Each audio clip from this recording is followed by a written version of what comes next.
IMF executive board کی اہم اجلاس نے پاکستان کے لیے 1.2 ارب ڈالر قرض کی منظوری متوقع۔ پاکستان کے لیے 1.2 ارب ڈالر کی قسط کی منظوری کے لیے IMF ایگزیکٹو بورڈ کا اجلاس کل دسمبر کو طلب کیا گیا ہے۔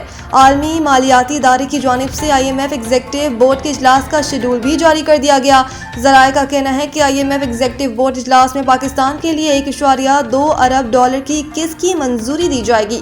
پاکستان کو IMF قرض پروگرام کے تحت 1 ارب ڈالر ملیں گے، جبکہ کلائمیٹ فائنینسنگ کی مد میں پاکستان کو 20 کروڑ ڈالر جاری کیے جائیں گے۔ پاکستان اور IMF کے درمیان 14 اکتوبر کو سٹاف لیول معاہدہ ہوا تھا۔ پاکستان 102 ارب ڈالر قرض کی قسط کے لیے تمام شرائط پوری کر چکا ہے۔ IMF کی شرط تھی کہ بورڈ اجلاس سے پہلے corruption and governance diagnostic report جاری کی جائے۔ پاکستان نے corruption and governance diagnostic report جاری کر دی ہے۔